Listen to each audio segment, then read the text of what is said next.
Ang kwento ni Tomby. Ang kwentong ito ay hango sa totoong buhay. Mula ito sa isa nating tagapakinig. Karanasan ito ni Andy. Walang eksaktong taon. Probinsya ng Masbate. Andy, pakiawa kang mabuti ang dala mong bag. Kahit paano may pera pang natira. Dadaan na tayo sa eskinita kung saan maraming nag-aabang na kawatan. Kung sakaling may magpumilit, huwag kang matakot na manaksak. Wika ni Juno sa pamangkin na si Andy. Gulat itong napatingin nang abutan niya ng kutsilyo. Kagagaling lamang nila sa bayan. Ginabi sa pag-uwi. Pero tiyo, kailangan po ba talaga ito? Hindi naman na siguro ano. Kung tutuusin, kilala lang naman natin yung mga tarantado dyan sa kanto.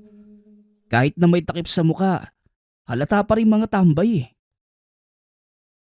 Tanong ni Andy. Hindi nito tinanggap ang patalim. Iho, hindi natin alam ang mangyayari. Mas mainam nang may bitbit kang patalim. Pwede mo namang takutin muna eh. Pero kung hindi madaan sa simpleng pakiusap, walang masama kung patitikimin mo. Muling wika ng tiyuhin. Napilitan si Andy na tanggapin ang kutsilyo. Kilala niya ang tiyuhin. May daladala itong gamit saan man pumunta. O kahit nasa lugar lang nila dahil nagkalat ang mga masasamang loob. Karamihan pa ay kapitbahay lamang. Nasanay na lang sila sa mga kaganapan sa paligid. Ngunit ang hindi niya makayanan ay ang humawak ng anumang patalim. Kagaya ng ordinaryong gabi sa daang tinatahak. Ilang sandali pa. Merong dalawang lalaking humarang.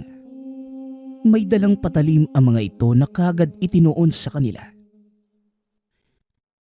Hoy, amin na yung pera nyo kung ayaw nyong umuwing duguan. Dalian nyo na. Wika ng isa sa mga ito. Dahan-dahang lumapit para kunin ang bag. Ngunit mabilis na napigilan ni Juno sa braso. Baka kayo umuwing duguan. Huwag na nating gawin to para wala nang masaktan. Hayaan nyo kaming dumaan. Banta ni Juno. Huwag mo nga akong uutusan, Manong. Hindi ako madadaan sa sindak. Akin na ang bag kung ayaw mong... Hindi natuloy ng lalaki ang sasabihin nang walang pagdadalawang isip na binalian ng kamay. Sumugod kagad ang kasama. Ngunit napigilan ni Juno at bumagsak matapos salubungin ng kamao. Bumaling ang kanyang tingin sa isa nang maramdaman ang pagsaksak sa tagiliran. Isang pagkakamali ang ginawa mong yan. Sa tingin mo ba, madadaan mo ko sa saksak, bata? Walang hiya ka. Wika ni Juno. Mas lalong napasigaw ang lalaki sa sakit ng mabalian ng braso. Pati kabilang kamay ay binali na rin. Hinayaan ito ni Juno na tumakas. Ang lupit nung tiyo ah. Pero sana binugbog mo para magtanda. Sandali, di naman siguro kayo nasugatan sa saksak na yun oh. Tanong ni Andy. Di naman. Tara na. Bago pa merong biglang lumitaw. Malay natin. May kasama pa pala yung mga gagong yun. Tugon ni Juno. Pagkarating sa tahanan, dumiretso si Andy sa mesa para maghapunan. Habang ang tiyuhin naman, inabala ang sarili sa mga kagamitang bagong bili. Isa-isang nilabas mula sa bag ang iba't ibang hugis at haba ng mga kutsilyo. mga patalim na magagamit sa katayan ng baboy. Tiyo, tuloy ka pa rin po ba sa pagtatrabaho doon sa katayan? Palagi ka lang pinag-iinitan ni Tandang Bato eh. Baka humantong kayo sa malalang away ha? Hindi naman sa nag-aalala ako para sa kanya pero parang gano'n na nga. Wala kasi siyang laban pagdating sa inyo eh. Wika ni Andy. Natawa na lamang si Juno sa sinabi nito. Kaya mo lang ang matandang yon. Wala naman siyang ibang alam kundi mambwisit eh. Mataas ang pasensyang ibabaong ko pagpunta sa katayan eh. Kaya wala kang dapat ipag-alala. Saka lang naman ako papalag kapag namumuro na eh. Kung sa bagay, siya nga pala tiyo. Yung usap-usapan na aswang noong nakaraang araw, ano yung balita? Hindi ko nakausap si Mang Jaime kanina kaya wala akong alam eh. Andy, tigilan mo yan. Hindi ka pwedeng makiusyoso doon lalo na sa matandang yan. Alam mo kung gaano katuso ang taong yun. Kunwari lang pero pailalim kong kumilos. Nakalimutan mo na ba na siya ang dahilan kung bakit napatay ng aswang ang tatay mo? Si Mang Jaime ang nagsabi ng impormasyon sa nilalang. Kaya nung sandaling lumuwas ako sa kabilang bayan at naiwan ng tatay mo, inatake ng mga halimaw ang tahanang ito. Di ko naman po nakalimutan yung pangyayaring yun, tiyo. Detalyado ko pa nga mababalikan sa isipan ko yung ginawa ng halimaw kay tatay eh. Ang sakin lang ngayon, gusto ko na pong mamuhay ng walang dinadalang galit sa kapwa. Isa pa, masyado na pong matagal yun. Tandaan mo, Andy, gaano man katagal, hindi pa rin magbabago ang katotohanang may kasalanan yung matandang yon. Kung hindi lang umiwas sa akin ang Jaime na yan, matagal ko na siyang napatay. Pag-uusap ng magtsuhin, napabuntong hininga na lamang si Andy. Nagpaalam na mauuna na sa pagtulog. Hindi na nais pang sabayan ang usapan dahil nagagalit na ang tsuhin. Kapag ganito, posibleng umalis ito at maghanap ng paglalabasan ng sama ng loob. Kinaumagahan, maagang nagpunta ng katayan si Juno para magtrabaho. Ngunit sa pintuan pa lang, nakaabang na ang katrabaho na nagngangalang Tandang Bato. Nagtataka si Juno na mga sandaling yun dahil dapat nasa pamilihan ito sa ganitong oras para magtinda ng karne. Dahil sa tindahan ito nakatoka. Mabuti naman at nandito ka na, Juno. Kanina pa kita hinihintay eh. Napakatagal mong dumating. Nakuha mo pang magtrabaho ngayon. Hindi ba't nasaksak ka kagabi? Bungad ni Tandang Bato. Mas lalo itong naghinala sa sinabi nito. May ideya si Juno kung ano ang tinutukoy, ngunit hindi niya alam kung paano nalaman. Sa pagkakatanda niya, tahimik sa kanto na mga sandaling hinarangan sila ng mga tulisan at walang kahit sinong taong nasa labas na mga sandaling yun. Imposible ding isa sa magnanakaw dahil binata ang mga yon base sa tindig at boses ng mga ito. Tandaan mo, tanda. Hindi naman rason ng isang saksak para lumiban sa trabaho. Hindi kagaya ng iba dyan na sinipon lang eh. Hindi napapasok ng ilang araw. Pagpaparinig ni Juno, nakita niya kung paano nagbago ang ekspresyon ni Tandang Bato. Hindi ito nakapagsalita. Nilagpasan niya at nagpunta sa opisina ng amo para ibigay ang pinamiling mga patalim. Nagustuhan naman ang mga ito at binayaran. Pagkatapos lumabas siya para magsimulang mangatay ng mga baboy. Siya nga pala, Juno. 3 baboy ang kakatayin mo ngayong araw. Pagkatapos pwede ka nang umuwi. Sina Bato na ang bahalang maglinis ng lamang loob at magparte-parte. Wika ni Don Sebio. Napatango na lamang si Juno bilang pagsagot.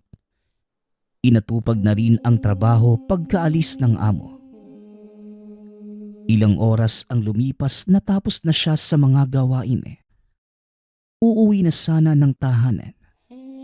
Ngunit nabaling ang pansin kay Tandang Bato na sumusunod. Pinilit niyang baliwalain. Ngunit hindi nakapagpigil nang unahan siya nito. Lente ka. Napakahayop mo ah. Nananapak ka ng mas matanda sa'yo.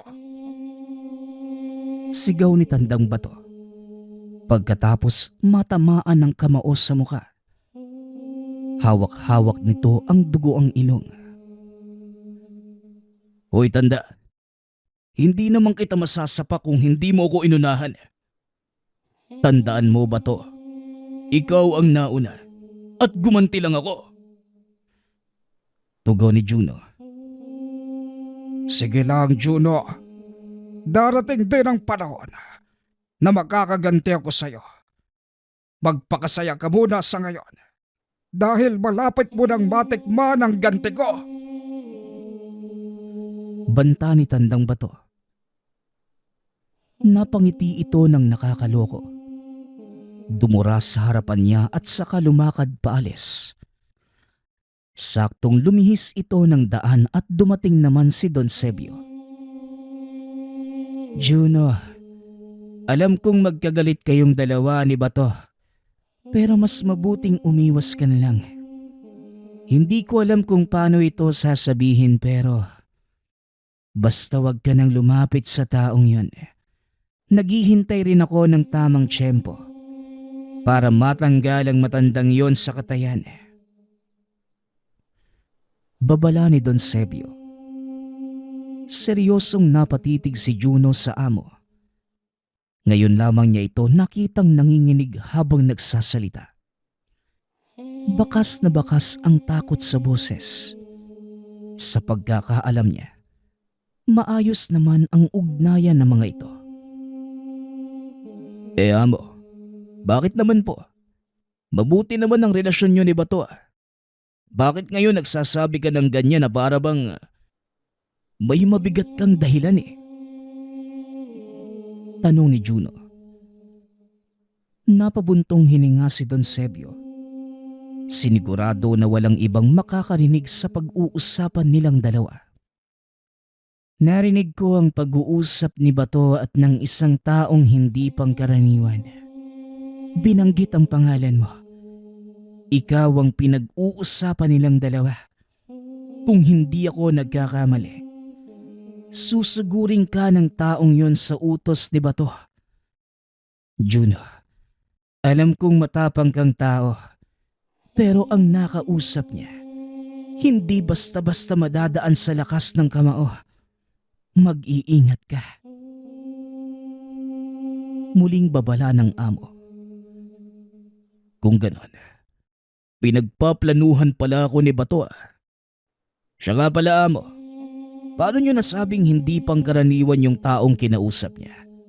Bakit? May napansin ho ba kayo? Kilala ko ang pagkatao nun. Hindi siya kagaya natin na normal. Alam kong naniniwala ka sa nilalang na aswang at iyan ang lahi ng taong yon. Huwag mo nang itanong kung paano ko nalaman dahil mahabang kwento. Basta mag-iingat ka. Muling wika nito. Pagkatapos ay kagading nagpaalam. Hinatid ng tingin ni Juno ang papalayong amo. Naniwala siya sa sinasabi nito dahil base sa kanyang natatandaan. Biktima ng aswang ang asawa maraming taon na ang nakalilipas. Ang usap-usapan pa. Kakilala ng isa sa mga trabahador ang dumaling nilalang. Walang nakakaalam ngunit dahil sa binanggit ni Don Sebio, malinaw na sa kanya ang lahat kung sino. Hindi na ito nagtaka kung may kakilalang aswang si Tandang Bato. Dahil dati nang nababalita ang naging halimaw din ang yumao nitong ina. Usap-usapan pang pinasa kay Tandang Bato. Ngunit wala siyang naaamoy na bakas dito. Ang tanging kapuna-puna lamang sa pagkatao ng matanda ay ang gagaspangan ng ugali. Halos lahat ng katrabaho sa katawan ginugulo. Naayos din kagad at sa pagmamakaawa. Hindi natanggal. Pasikreto itong nambubulabog kapag wala na ang amo. Pagkatapos ng usapan, umuwi na ng tahanan si Juno at naabutan si Andy na nasa isang sulok. Duguan ang muka. Bugbog sarado ang pamangkin. Dali-dali niya itong tinulungan at inagapan ang natamong mga sugat. Ano bang nangyari? Hindi ka naman basagulero ah. Magsabi ka sa akin ng totoo. Tanong ni Juno. Tiyo, may biglang dumating na lalaki dito eh. Nagtanong kung nasan ka. Ang sabi ko, hindi ko alam.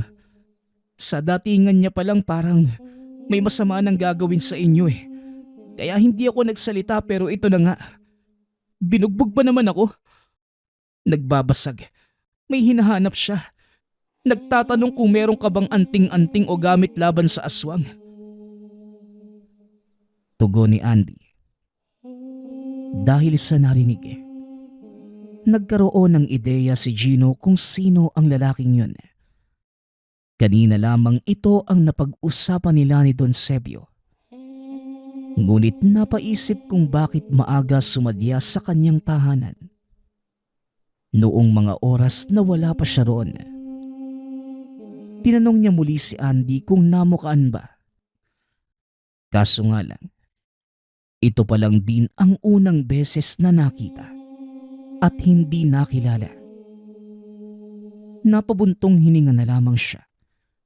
Ngunit sa halip na masindak, inihanda niya ang sarili para sa inaasahang pagharap. Pagsapit ng hapon, iginugol niya ang buong oras sa pagpapakain ng dasal sa medalyong hawak. Ang medalyon ng infinito. Bigay ito ng kaibigang antingero. Sa katunayan, nagsimula ito bilang simpleng tagataboy ng aswang sa pamamagitan ng mga pangontra, katulad ng langis at kung ano-ano pa. Ngunit nang makilala ang kaibigang ito at kung paano siya makipaglaban sa mga nilalang, binigyan ito ng medalyon para madagdagan ng proteksyon. Dahil dito, hindi tinatabla ng anumang patalim kahit na bala ng baril, maging ang mga kuko o ngipin ng mismong aswang.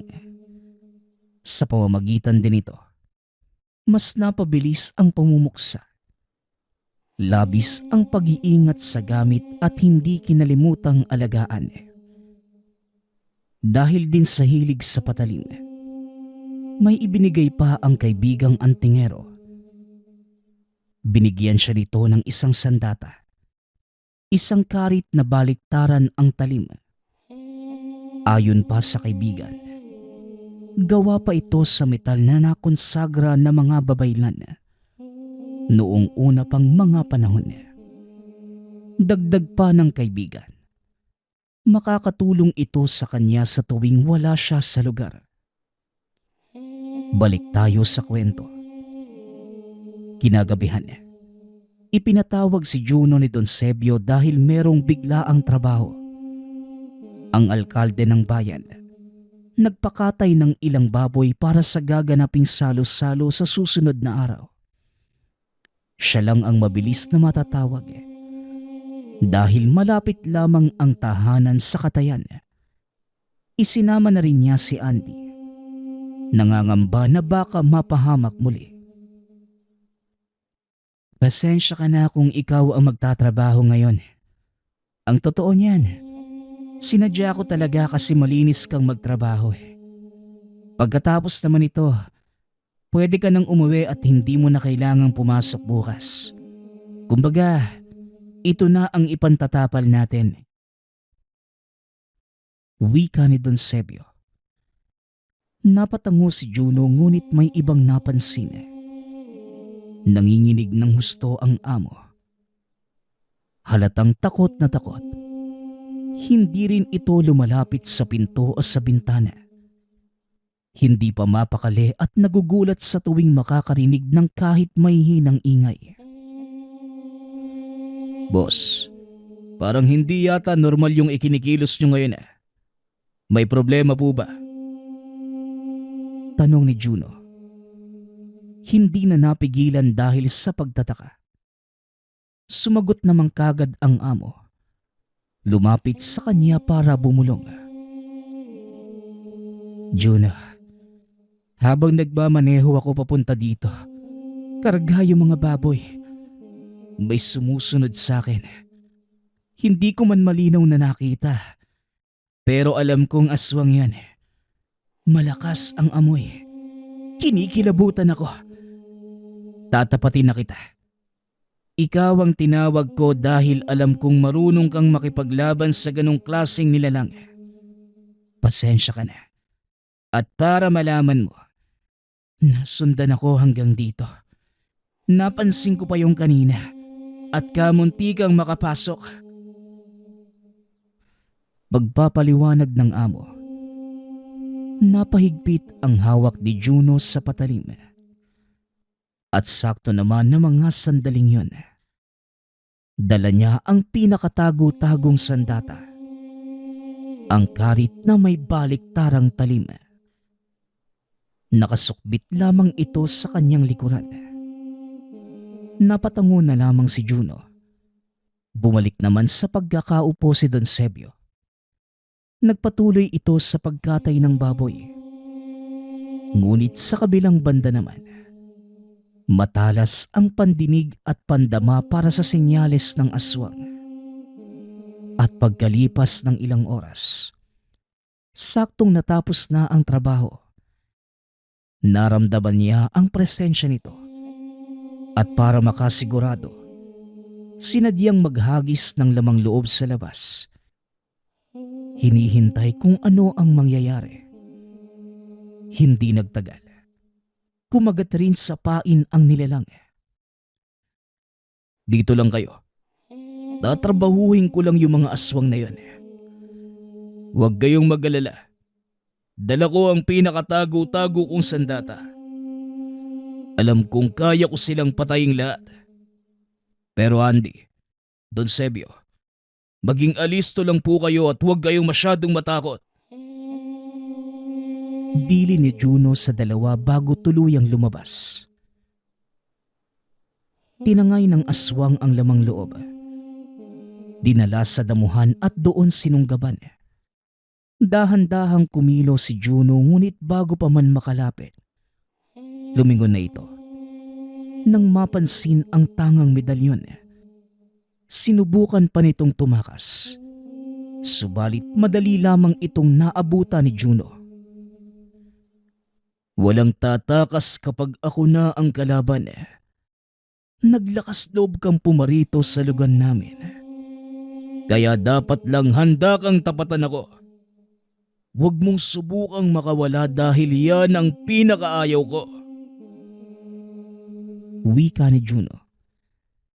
Sa simpleng salitang yun, tila naasarang nilalang.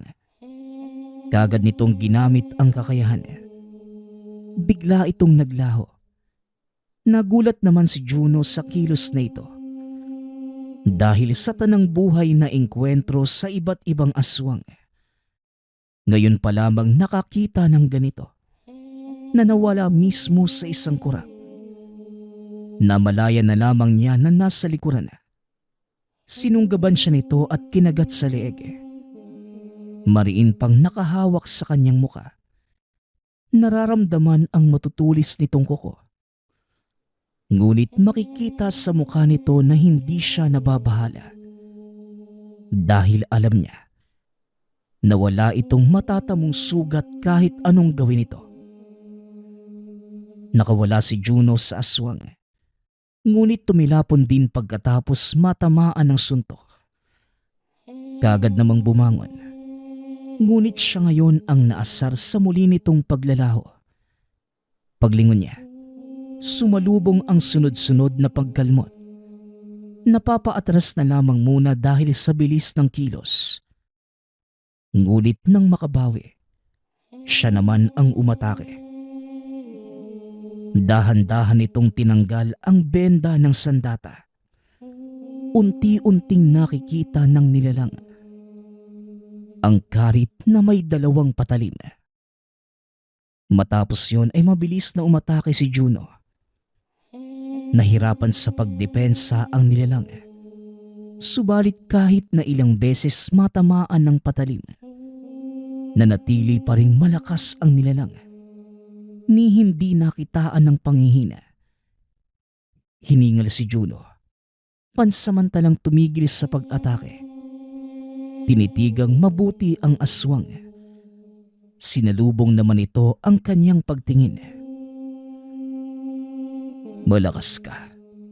Hindi katulad ng pipitsuging aswang na palagi kong nakakalaban. Ilang minuto lang napapabagsak ko na yung mga yun eh. Pero mapalad ka. Naiiba ka sa kanila. Ayos din to. Tignan na lang natin kung ano ang magiging resulta ng labanan. Wika ni Juno. Sumagot ang nilalang. Malakas itong umangil at naglaho muli. Nasanay na si Juno sa ganitong kilos kaya kagad naabangan sa likuran ng paglitaw. Ginawaran niya ito ng pagtaga. Napasubsob ito sa lupa. Dito na rin nakatsyempo si Juno. Paulit-ulit nitong pinagtataga ngunit hindi umubra. Nakuha pang lumaban at makawala. Tumayo at malakas na humiyaw. Pagkatapos ay muling sumugod. Sa pagkakataong yun, nagkasubukan ng lakas ang dalawa nang mabitawan ni Juno ang dalang patalim. Kamao ang gamit at naging mano-mano ang labanan. Salpukan kung salpukan. Parehong natutumba. Ngunit pareho ding bumabangon. Habang tumatagal hindi makapaniwala si Juno sa kakayahan nito. Ilang sandali pa. Tuluyang nagpalit ng anyo ang nilalang. Wala akong balak na magpakita ng totoong mukha ko sa taong manunugis kagaya mo. Pero wala rin namang saysay. Kasi ngayon na ang iyong katapusan. Nakapagpaalam ka na ba sa pamangkin mo? Binisita ko pa nga siya kanina. Ang tabil ng dila kaya pinatikim ko ng kaunti. Siguro naman, nagtanda na siya. Nagsumbong siguro yun sa'yo, ano? Wika ng aswang. Mas lalong hindi makapaniwala si Juno sa paglantad nito ng pagkatao. Ito ang bagay na iniiwasan ng karamihan upang hindi makilala. Ngunit ang kaharap ngayon, walang pagdadalawang isip. Ikinuyom niya ng mahigpit ang mga kamao. Nang mabanggit ang pangalan ng pamangkin, napagtanto rin na ito ang kinausap ni Tandang Bato para sugurin siya. Kung ganon, ikaw ang sinasabing kausap ni Bato para punteryahin ako. Tama? Parehong-pareho kayo ng ugali. Masyadong mataas ang bilib sa sarili. Pero puro lang naman daldal. Siguro magkadugo rin kayo, ano?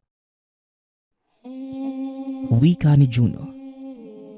Nagbago ang ekspresyon ng aswang nang sabihin yon ng binata. Baka sa mukha nito ang pagkagulat. Sandali. At paano mo namang nalamang magkakilala kami? Sinundan mo siya noong araw, ano?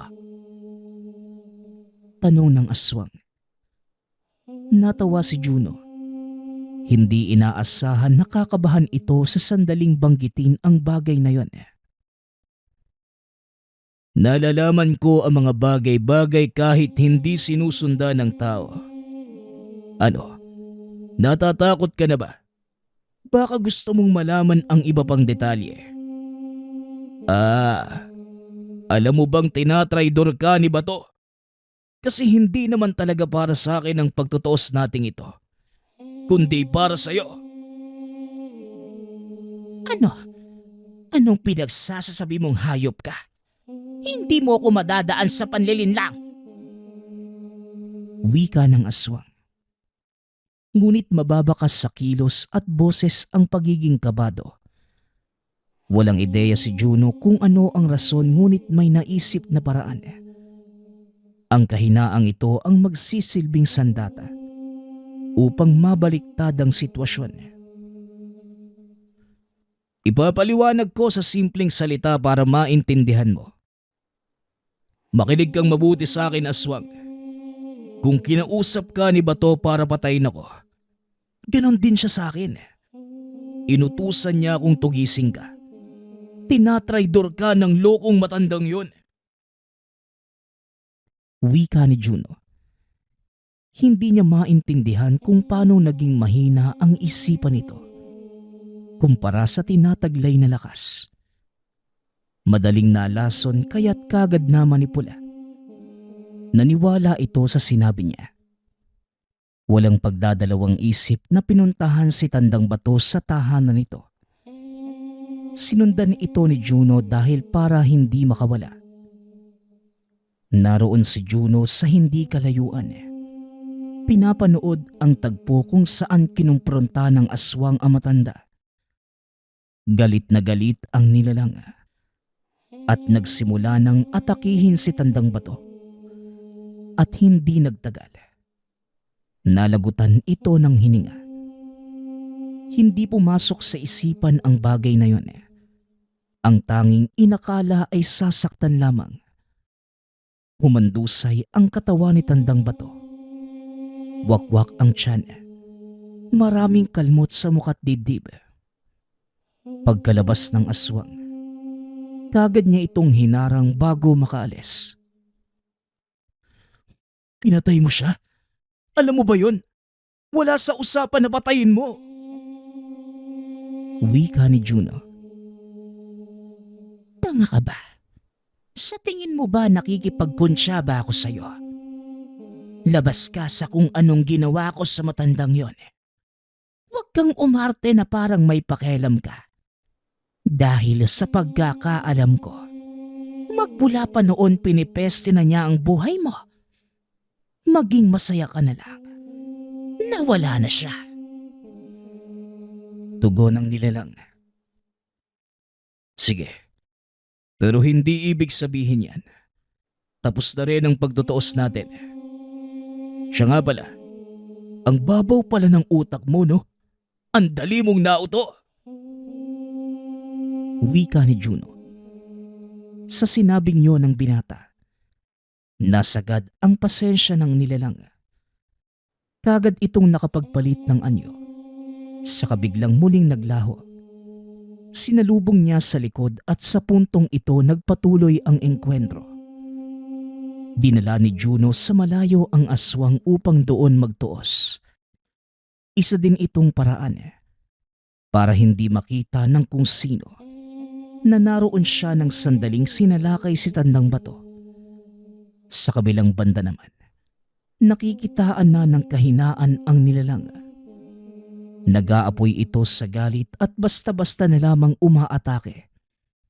Hindi na ginagamit ang utak. Ganito na pagkatapos mapatay ang matanda. Sinamantala niya ang pagkakataon upang mapabilis ang pagtapos ng laban. Sa puntong ito, hawak-hawak na niya ang karit na may dalawang patalim. Patuloy ito sa pag-ilag sa mga pag-atake ng nilalang.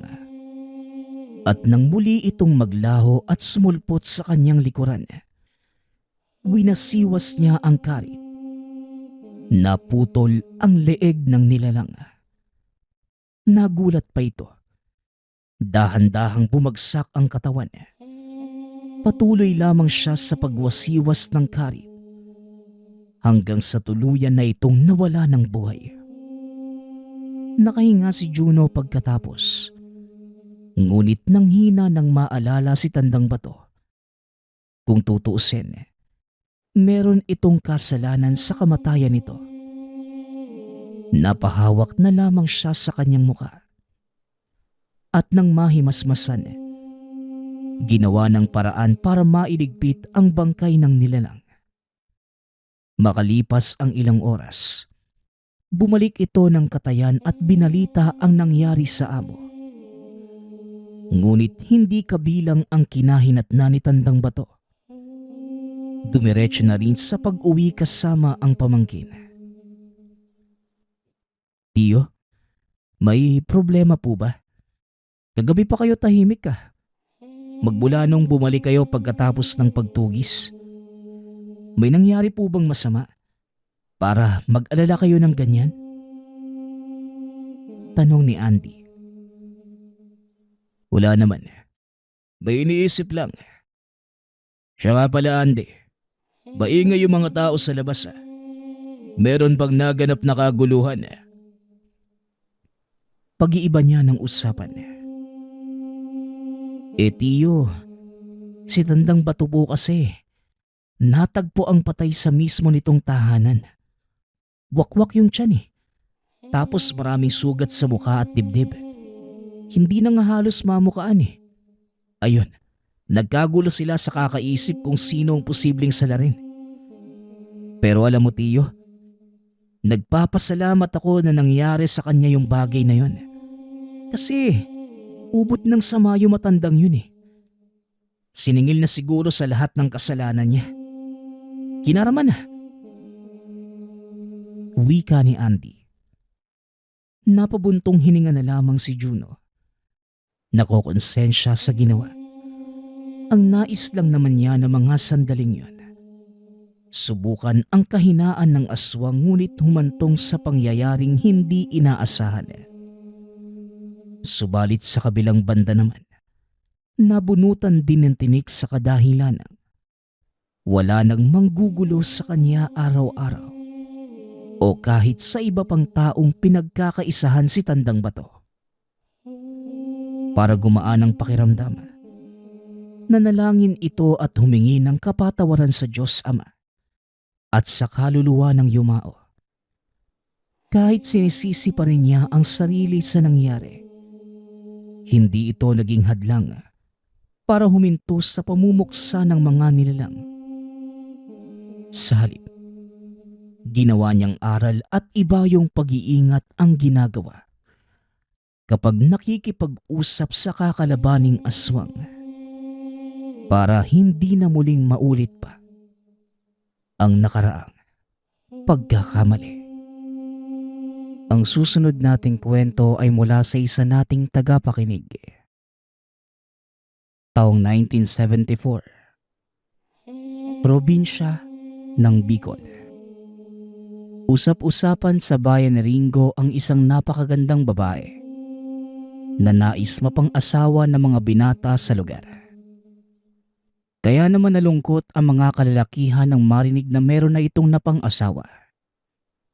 Normal lamang na mga panahong yon na mag-asawa kahit bata pa lamang. Kaya naman hindi kakaiba sa mga residente sa lugar na makapang-asawa ito sa edad na 15 taong gulang pa lamang. Kaya madaming nabibighani sa dalaga ay bukod sa itsura at ugali nito, meron din itong napakagandang tinig. Ilang beses na niyang narinig ang tinig ng dalaga. Napatunayang napakaganda nga nito. Kaso, maririnig mo lamang siya sa 10 oras ng gabi at sa liblib na parte ng kagubatan. Nakita niya ito isang beses sa ilalim ng puno ng balete habang kumakanta. Naramdaman niya sa tinig nito ang kalungkutan ng dalaga. Damang-dama sa bawat bigkas na hindi ito masaya sa napang-asawa. Bagamat mayaman ang naging asawa nito, may edad na kaya naman siguro hindi maramdaman ng dalaga ang pagmamahal sa lalaking napakasalan. Isa si Ringo sa nabighani sa dalaga Hindi naman nalalayo ang edad ng dalawa. 16 na taong gulang pa lamang ang binata. Hindi nag-asawa kagad si Ringo dahil umaasa pa ito na balang araw ay mapapasa kanya ang dalaga. Ilang buwan niya itong sinubaybayan at isang araw, nabalitaan na lamang na patay na ang asawa nito. Nagluksa ang pamilya ng namatay at sinisi nila ang lahat sa babae. Bagamat naging masama ang reputasyon, wala pang isang buwan, nagpakasal muli ito sa ibang lalaki. Napakaraming nagkakagusto sa dalaga na kahit ano pa ang sabihin ng iba, meron at meron pa ring nais itong pakasalan. Bagamat nakapang-asawa na muli ng iba ang dalaga, gabi-gabi pa rin itong umuupo sa ilalim ng puno ng balete at kumakanta. Katulad noon, malungkot pa rin ang tinig ng babae. Tila hindi pa rin siya masaya sa bagong napang-asawa. Napaisip si Ringo na kung makaipon lamang siya ng mga ari-arian at pera, nais niyang asawahin ang dalaga at sinisigurado niyang gagawin ang lahat upang mapasaya lamang ito. Dali-daling umalis si Ringo bago matapos ang kanta ng dalaga. Dahil isang araw ay muntika na siyang makita. Wala pang isang buwan na nagpakasal ang dalaga at lalaki. Nabalitaan nilang nawawala naman ang asawa nito. Nanghingi ng tulong ang dalaga sa otoridad. Kalaunan ay natagpuan nila ang labi ng asawa. Naging usap-usapan sa bayan na maaaring may sumpa ang dalaga dahil 2 asawa na ang namamatay. Kaya madaming umiiwas sa dalaga, lalo na ang mga kababaihan dahil baka mahawaan sila ng kamalasan ng babae. Bagamat maraming umiiwas, marami pa rin nagnanais na pakasalan ang dalaga kahit na maraming natatakot. Nagpakasal muli ang babae makalipas ng ilang araw. Anak ito ng tagapamuno ng bayan. Mahigpit na binantayan ng mga tauhan ang dalaga. Bagamat natatakot sila sa maaaring mamatay ang bagong asawa, hindi naman maiwasan ng tagapamuno at pamilya na mabighani dito. Dahil sa pangyayaring yon, hindi na nakakapunta sa ilalim ng puno ng balete ang dalaga. Nalungkot naman si Ringo. Nakasanayan na niya ang tinig ng dalaga kahit malungkot ang naririnig. Ilang araw itong pumupunta sa puno ng balete at nagbabaka sakaling balang araw bumalik muli ang babae. Makalipas ang ilang araw, nabalitaan na lamang ng bayan na namatay ang anak ng tagapamuno. Naging usap-usapan na aswang ang babae, kaya lahat na napapang-asawa niya ay namamatay. Bagamat marami pa rin ang nabibighani at nagkakagusto sa dalaga, wala ng lalaki ang nais itong mapang-asawa dahil natatakot silang hindi na magising kinabukasan. Masaya na lamang ang mga kalalakian na makita ang dalaga at nagkasundo ang mga residente na wala nang aasawa sa kanya upang matigil na ang misteryosong pagkamatay ng mga lalaking napapang-asawa. Ngunit paglipas ng ilang buwan, ang dating adorasyon ng mga residente ay napalitan ng pangungutya at paglayo sa kanya. Tuluyang tinakwil ng bayan ang magandang dalaga. Nanirahan na lamang ito sa liblib na parte ng kagubatan. Paminsan-minsan, pinupuntahan ito ni Ringo upang marinig at makita.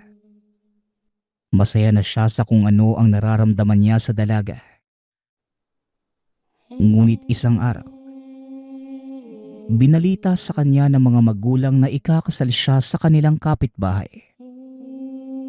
Pilit na tumanggi si Ringo. Ngunit sinabi ng mga magulang na planado na ang kanilang kasal.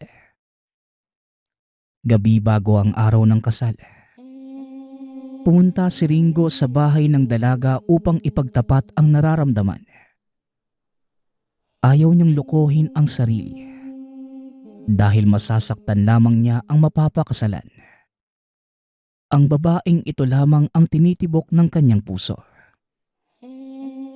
Matapos magtapat ni Ringo, kagad itong lumuhod at nagyaya ng kasal sa babae. Nagulat ang dalaga ngunit hindi naman niya ito tinanggihan.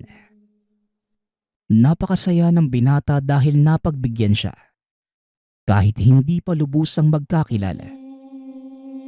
Kagad namang naghanda ng munting kasalan si Ringo gamit ang sariling pera. Hindi siya pumunta sa kasal na hinanda ng mga magulang.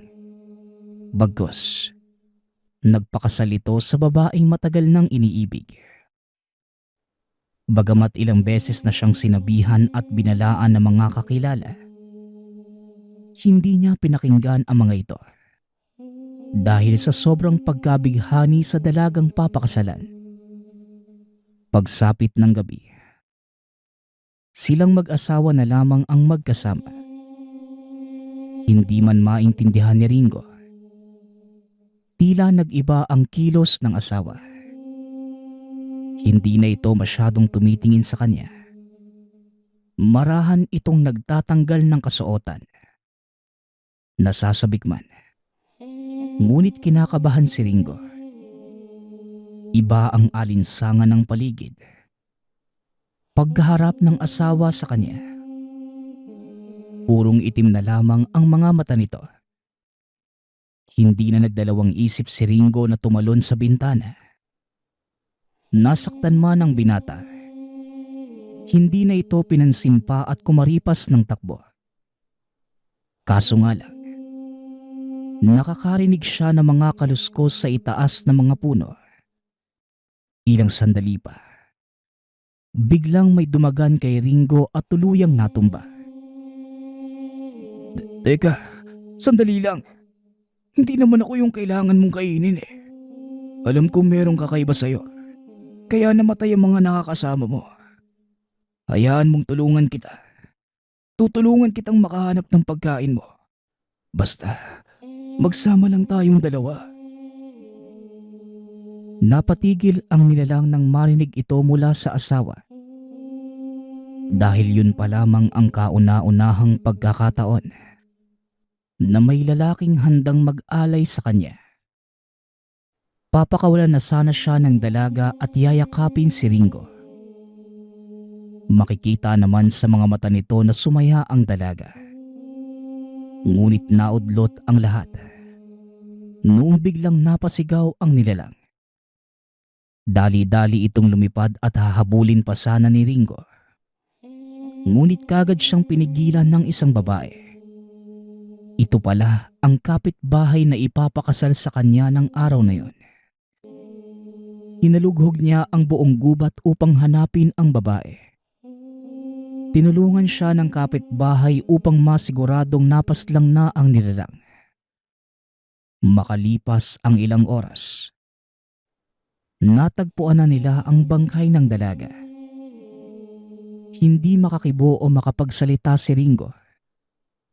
Masayang masaya ang babae at kagad itong tumakbo upang ipaalam ito sa iba.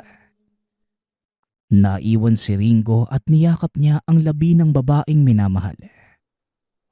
Laking tuwa niya nang kumibo ito. Nangako siyang ipaghihiganti ang nangyari sa minamahal. Bago tuluyang malagutan ng hininga, narinig niya sa huling pagkakataon ang tinig nito. Napakaganda pa rin ng boses. Ngunit hindi na katulad ng mga dating kanta na malungkot. May halong kasiyahan ang huling kinanta ng nilalang. Nagpapasalamat ito na pang-asawa niya ang tunay na nagmamahal sa kanya panghabang buhay. Matapos ang kanta, tuluyan na itong nalagutan ng hininga. Wala nang ibang nagawa pa si Ringo kung hindi umiyak na lamang habang yakap-yakap ang labi ng minamahal. Pinakasalan niya ang babaeng pumaslang sa asawa. Bagamat nalaman niyang totoong mahal siya ng babae, hindi kailanman nagbago ang pagmamahal niya sa nilalang. Naging malamig at hindi mapagmahal na asawa si Ringo. Bagamat ginawa ng babae ang lahat ng makakaya upang mahalin siya, walang kahit ano ang nagpabago sa nararamdaman. Tuwing kaharap ni Ringo ang kanilang mga magulang, doon lamang siya nagpapakita na ayos lamang ang lahat. Ngunit sa kaloob-looban niya ay hindi naman niya masikmura ang babaeng pumaslang sa minamahal. Ilang taon pa ang lumipas. Tuluyang napagod ang babae sa pag-asa na mamahalin din siya. Kaya kailangan niyang magtiis sa naging sitwasyon. Umabot pa sa puntong nanghingina ng apo ang mga magulang. Labag man sa kalooban, ngunit pinagbigyan niya ang kahilingan ng mga ito. Kahit na minahal niya ang mga anak, ang babaeng na pang-asawa ay hindi pa rin niya magawang mahalin. At kahit sa pagtanda, iisang babae lamang ang minamahal. Naging miserable ang walang pagmamahal na kasal ng dalawa. At dahil hindi maganda ang pagiging nag-iisang ina noon, kaya kahit gusto na makipaghiwalay sa asawa, hindi niya ito magawa. Mahirap na maging usap-usapan ng bayan dahil kahihiyan yon bilang babae. Gabi-gabi siyang umiiyak at hindi makapaniwala na mas minahal pa ni Ringo ang isang aswang kaysa sa kanya. Tiniis na lamang ito ng babae hanggang sa tumanda. Ayaw niyang malaman ng mga anak na hindi siya minahal ng sariling asawa. Nagpapasalamat nga pala ako sa lahat ng sumusuporta sa ating channel. Nawa ay patuloy niyong suportahan at pakinggan ang ating mga kwento. Hanggang sa muling pakikinig. Paalam.